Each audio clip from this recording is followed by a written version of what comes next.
Sejam todos muito bem-vindos. Eu sou Ana Paula, do Centro Cerâmico do Brasil, e hoje a gente vai iniciar uma nova forma de comunicação de informações técnicas importantes para o setor e para a construção civil. Tá? Essa nova forma é através de entrevistas a especialistas em vários temas específicos da área. A nossa primeira entrevista vai ser com o gerente de novos negócios do Centro Cerâmico do Brasil, o Marcelo Suster. Oi, Marcelo, tudo bem? Olá, Paula, tudo bem? Antes da gente começar a entrevista propriamente dita, a gente vai falar um pouquinho sobre o CCB. O que é o CCB?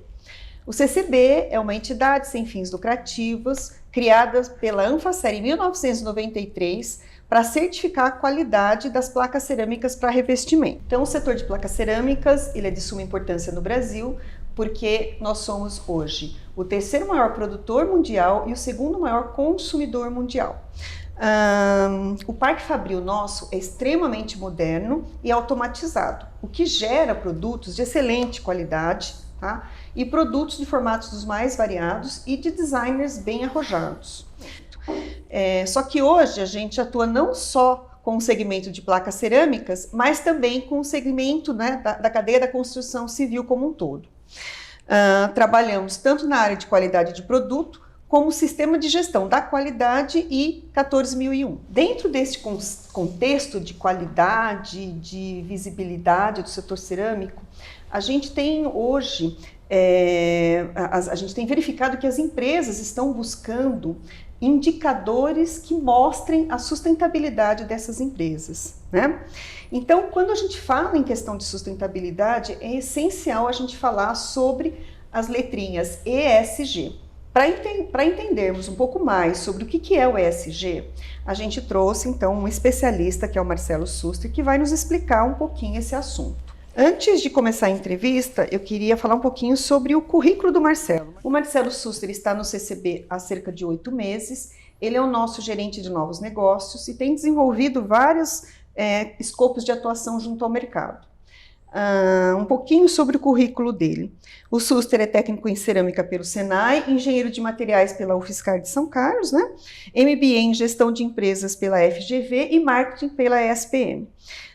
Tem uma especialização em materiais vítreos pela Universidade Friedrich Schiller, sei lá como é que Friedrich Schiller, na Alemanha, e é mestre em tecnologia ambiental pelo IPT.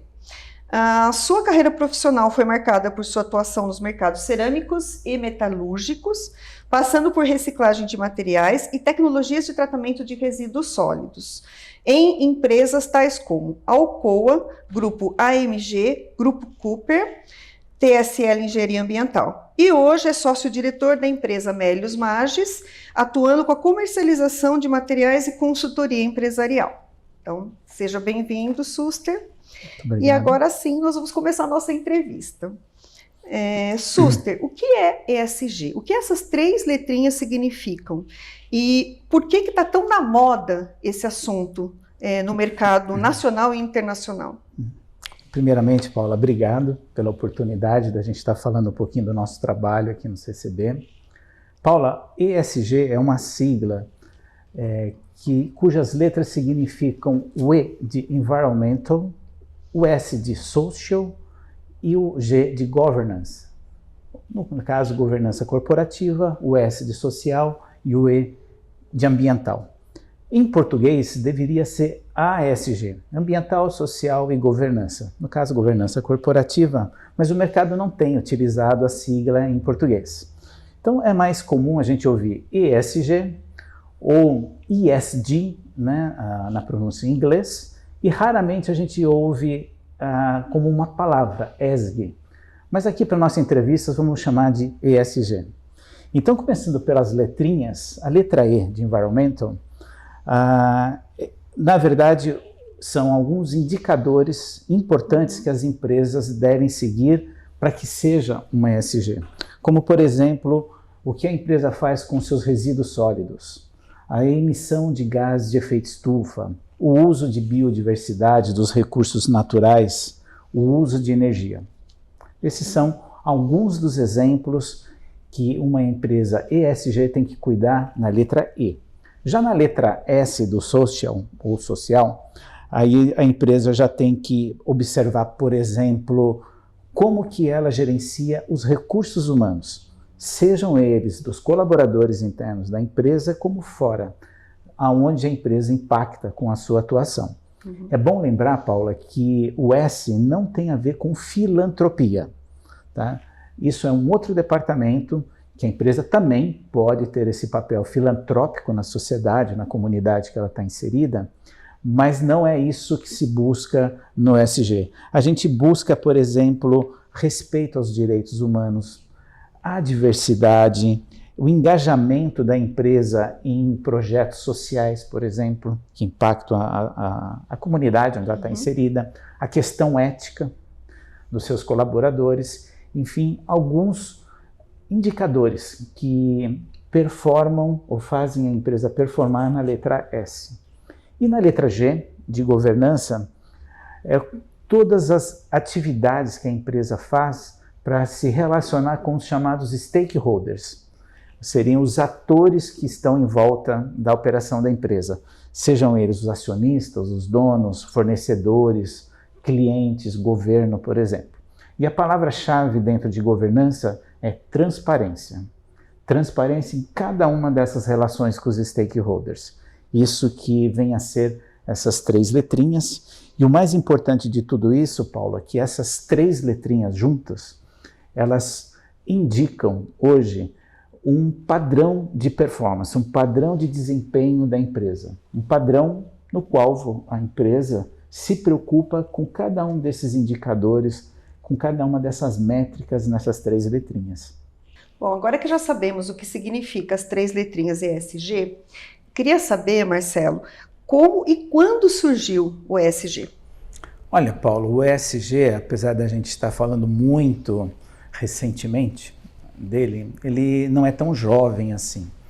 No início dos anos 2000, numa provocação do até então secretário-geral da ONU, o Kofi Annan, uma provocação que ele fez para 50 instituições financeiras globais, ele perguntou para os representantes dessas empresas, para esses CEOs, como que eles poderiam estar conduzindo seus negócios, conduzindo as suas empresas, mas preservando o meio ambiente. Aí dessa provocação nasceu um relatório da ONU que se intitulava Who Cares Win? Quer dizer, na nossa língua, algo como quem cuida ganha. Isso foi mais ou menos no ano de 2005, esse relatório. E desse relatório juntaram-se 20 instituições financeiras de 9 diferentes países, inclusive do Brasil. E essas 20 instituições começaram a cunhar, começaram a moldar o que é a classificação ESG. Eles começaram a definir quais eram os critérios para cada uma das letrinhas que poderiam classificar uma empresa. E essa classificação, ela teria muito a ver com a própria valoração dessa empresa. Qual o valor que essa empresa teria, porque essas letras têm a ver com o desempenho que essas empresas têm, seja no ambiental, no social ou na governança. E essas 3 dimensões juntas, né, passaram a fazer parte do dia a dia das empresas do setor financeiro, para quem quer fazer investimento. Então, as empresas investidoras, fundos de investimento, por exemplo, eles começaram a observar que empresas que estariam obedecendo a esses critérios e com qual desempenho elas obedeciam a esses critérios. E a partir desse momento começaram as empresas a correr a ter essa classificação ESG, porque essas instituições começaram a observar que empresas que obedeciam aos critérios ESG, elas tinham maiores chances, de se perpetuar no mercado, uma maior longevidade, né? E depois o mercado começou a observar que essas empresas passaram a ter um valor maior do que as outras. Então, o grupo de empresas ESG começaram a ter uma valoração de mercado ou uma valorização no mercado mais alta do que a média das empresas. E daí surgiu o ESG. E a gente tem uma dúvida, né? Quem que atesta se uma empresa é ESG? Existe hoje em dia algum tipo de certificação para testar se a empresa atende aos critérios ou não?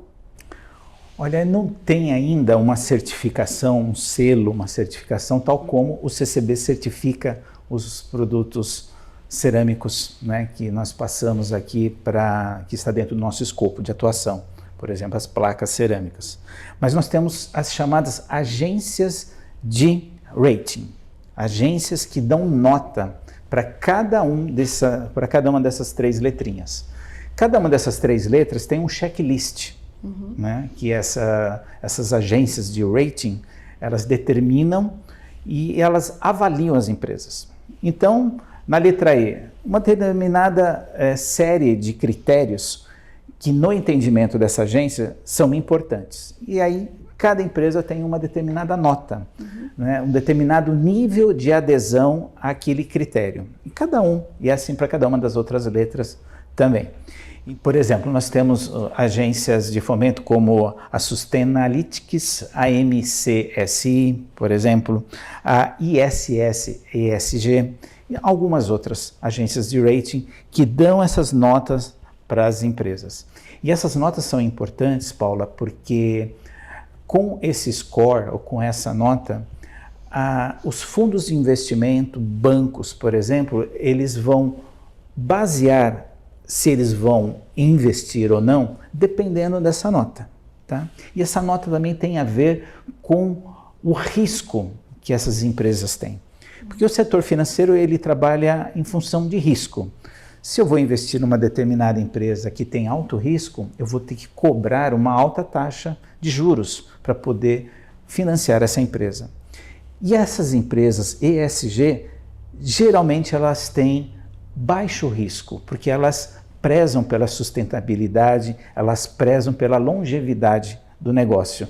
Então, você pode investir nessas empresas e cobrar menos juros. Então, fica mais barato e menos risco, e com menos risco de investir em empresas ESG. Como o ESG está difundido no mercado, hoje, no mercado nacional e internacional, e eu queria saber se muitas empresas já aderiram a ele, e se tem empresas até do mercado cerâmico já aderido ou não. Olha, Paula, um dado para a gente ter uma ideia do capital investido em empresas sustentáveis, dentre elas as que são classificadas como ESG, hoje no mundo nós temos algo em torno de 30 bilhões de dólares de ativos sob gestão que são de empresas sustentáveis e empresas ESG embutidas nisso.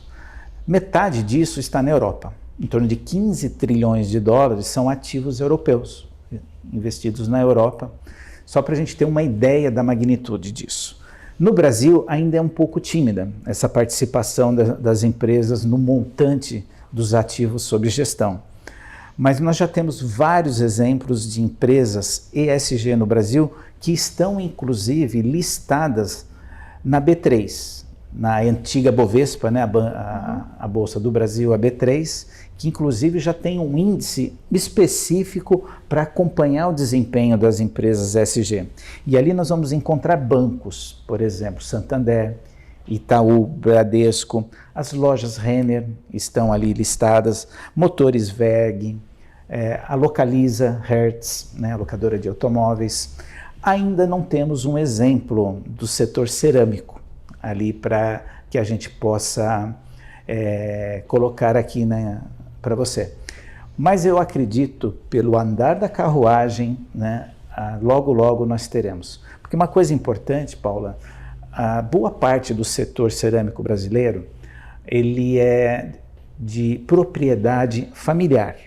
Quando as empresas são de propriedade familiar, elas têm menos necessidade de alavancar os seus negócios, seus investimentos com dinheiro externo, em bolsas, por exemplo. Tá? Ou a não ser que uma empresa queira fazer o seu IPO e expor o seu capital dentro de uma bolsa. As empresas que têm essa exposição na bolsa, estão listadas em bolsas, estas sim estão sujeitas a esse selo ESG para que possam usufruir daquilo que eu comentei de investimentos com juros mais baixos. Tá? Então, se uma empresa familiar, normalmente ela não vai buscar um rating para que ela possa fazer um IPO, se não for essa a intenção dela. Mas ela pode buscar a adesão a esses critérios ESG para que ela mesma possa se automonitorar, ela possa colocar no seu próprio planejamento estratégico a adesão desses critérios para que a longevidade dela seja maior, para que ela tenha um valor de mercado, um reconhecimento de mercado melhor. Então, ainda não temos um exemplo no setor cerâmico, mas eu não tenho dúvidas de que no futuro, Paula, se não for a maioria, a grande maioria das empresas vão tender a ser ESG, porque está muito claro para o mercado que essas empresas ESG, o valor dela está se descolando, a evolução das ações, do valor dessa empresa no mercado está se descolando das empresas que não são ESG. Então, quem não é ESG e vê o seu concorrente ter um valor mais alto no mercado por ser ESG, ele vai buscar a ser também. Sim. Essa é uma tendência para o futuro. Acho que é uma questão de tempo e o tempo vai passar rápido. ESG e investimento de impacto são a mesma coisa? Não, Paulo, não são exatamente a mesma coisa. Uma empresa ESG, como eu tenho colocado aqui, são empresas que têm adesão aos critérios para a classificação de uma empresa ESG. Né? Investimento de impacto é um investimento que uma empresa faz para corrigir um determinado problema. Vamos imaginar assim, uma empresa que vai fazer um investimento para fazer a aplicação ou a destinação correta de um resíduo sólido gerado, por exemplo, por uma indústria cerâmica. Então, passa a ser um desafio dar uma destinação correta para aquele resíduo gerado por uma indústria cerâmica ou qualquer uma outra, e vem uma empresa com uma tecnologia que resolve esse problema, aproveita aquele resíduo e, por exemplo, transforma numa matéria-prima para uma outra indústria. Esse é um investimento de impacto. É claro que uma empresa que é de investimento de impacto também pode ser ESG, porque ela também pode obedecer aos critérios de adesão da letra E, da letra S e da letra G, mas não necessariamente as coisas são iguais. Como que a adesão aos critérios ESG pode ajudar o setor da construção civil e, em particular, o segmento cerâmico? Olha, Paula, de maneira geral, a adesão aos critérios ESG é benéfico para qualquer tipo de empresa. Para qualquer tipo de empresa, em especial para indústrias que tenham interface com o meio ambiente, né? Aquisição de matérias-primas, exploração de matérias-primas e geração de resíduos, consumo de energia, emissão de gases de efeito estufa. Então, quando a gente fala de uma indústria assim, e ela começa a obedecer aos critérios ESG, que nada mais são do que as melhores práticas que cada uma delas pode ter, para cada uma das 3 letrinhas, por si só, isso já vai transformar essa empresa de uma maneira positiva. Então, de cara já tem um ganho, independente do setor. Mas falando do nosso setor, por exemplo, mercado cerâmico. O mercado cerâmico, uma empresa cerâmica, ela tem uma interface gigantesca com o meio ambiente na aquisição das matérias-primas. Na sua grande maioria, minerais. Então, ela tem que explorar esses recursos naturais. Então, essa interface com o meio ambiente, ela tem que ser criteriosa, obedecer critérios ambientais corretos para que ela não condene a própria fonte de matérias-primas dela. Então, esse gerenciamento tem que ser bem feito. Então, esses critérios da letra E ajudam nisso. A indústria cerâmica é uma grande consumidora de energia. Sim. E por ser uma grande consumidora de energia, a mesma coisa, aderir aos critérios da letra E referentes à energia vai também ajudá-la na sua longevidade, a ela ter o melhor uso da energia. Nós também, ceramistas, as indústrias cerâmicas, estamos grandes emissores de gás de efeito estufa. Temos o processo de queima dentro da indústria cerâmica, logo a gente tem a emissão de gás de efeito estufa.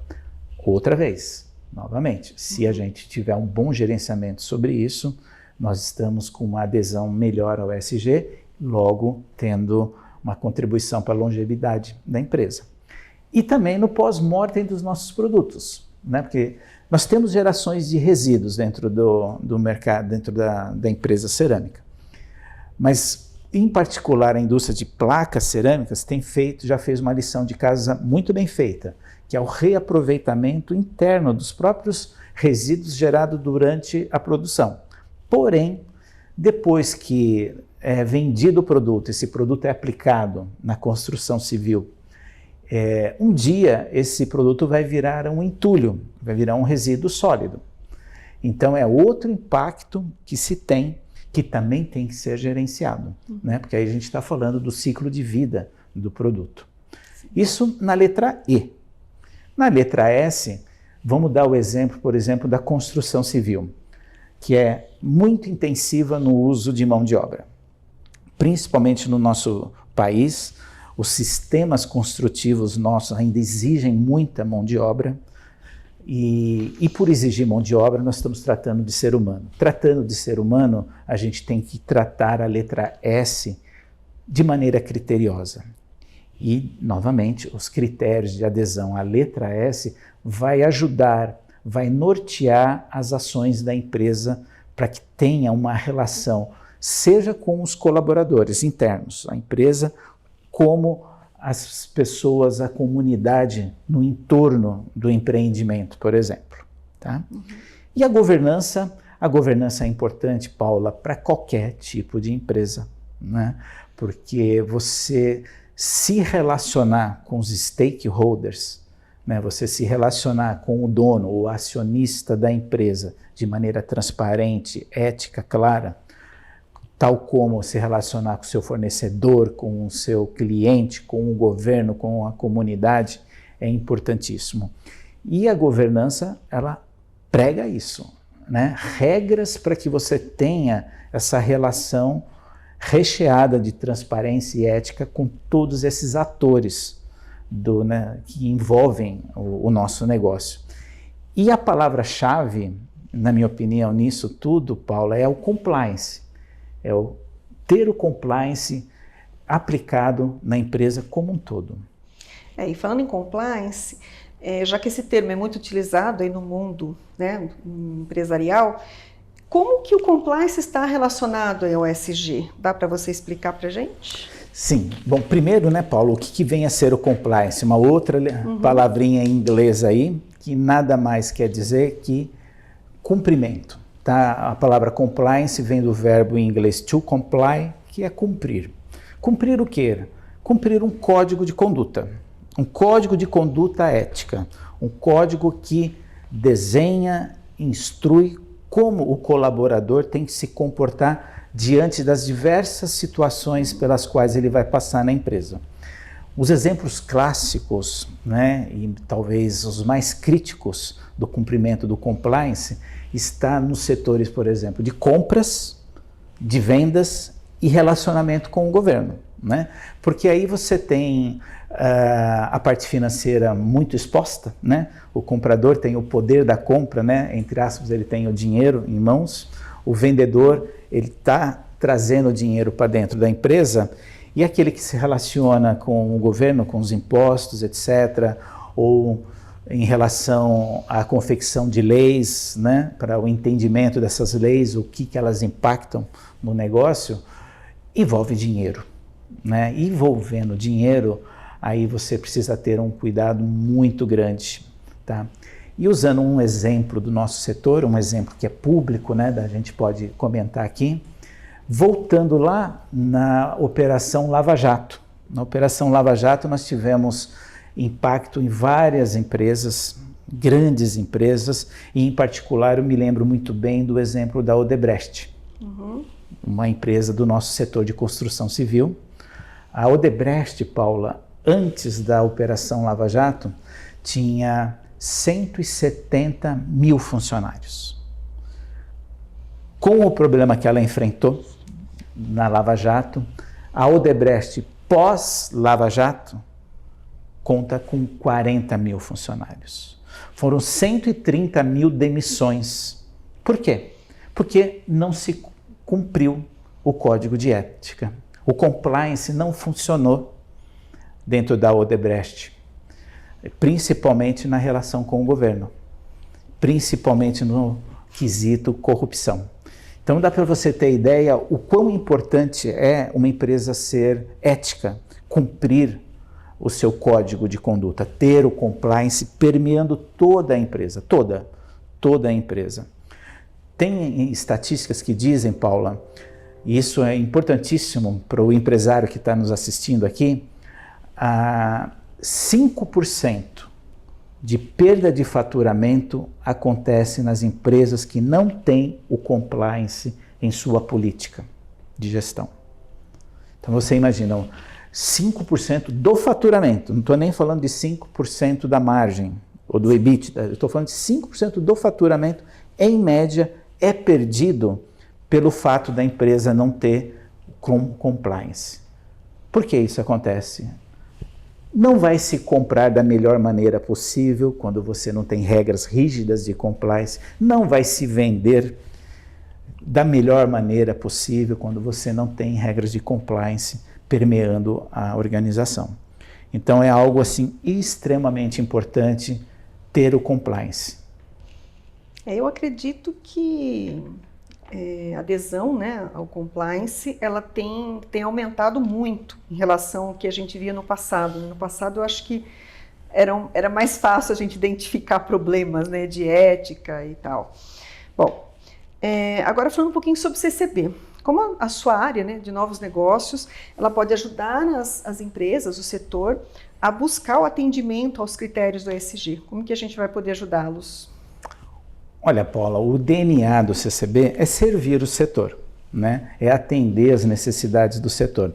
Começou lá com a necessidade de certificação dos produtos, porque os produtos certificados eles têm maior valor de mercado, né? Esse é um ponto importante. E aproveitando esse DNA do CCB de servir, de atender demandas do mercado, o que a gente tem desenhado para ajudar nessa questão ESG, para as empresas que querem aderir ao ESG, mesmo que elas não queiram fazer o seu IPO, mesmo que elas não queiram se expor numa bolsa, por exemplo, né?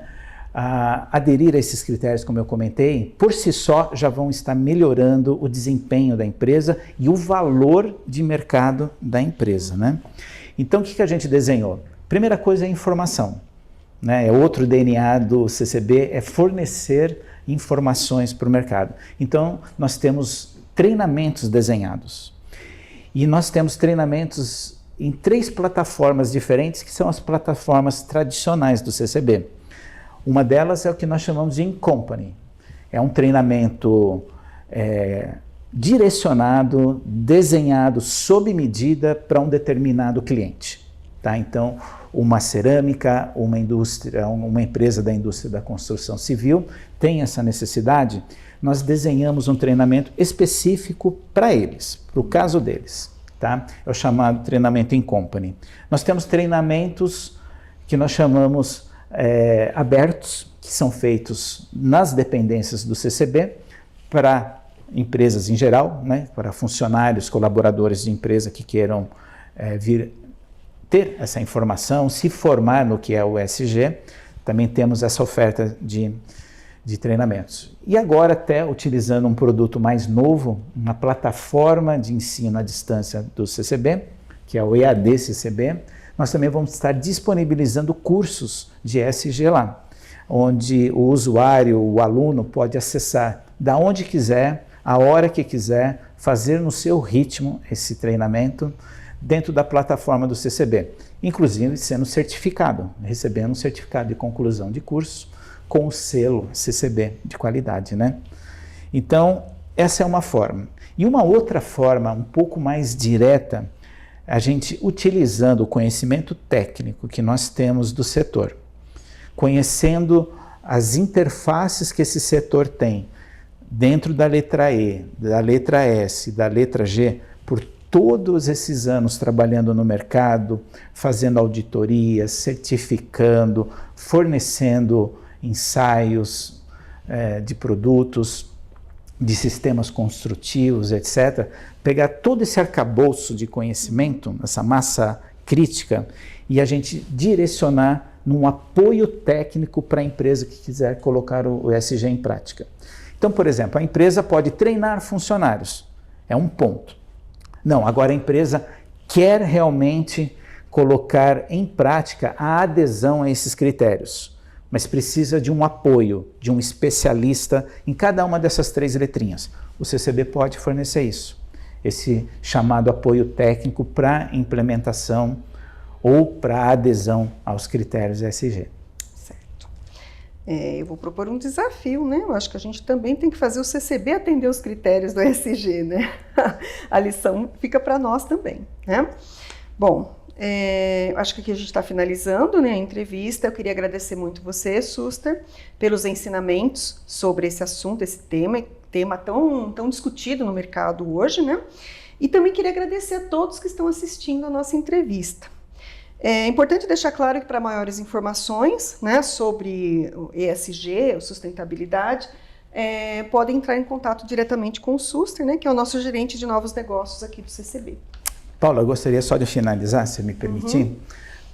Hoje, talvez, para os empresários, seja algo estratégico posicionar a sua empresa ou objetivar que a sua empresa seja ESG. Mas amanhã, e esse amanhã pode ser logo, vai ser uma condição sine qua non. Quem não for ESG, provavelmente vai ter muitos problemas para se posicionar no mercado. Bom, mensagem muito bem enviada aí pelo Suster para todos os empresários, todas as empresas do setor. E, novamente, agradeço a atenção de todos e até a próxima entrevista.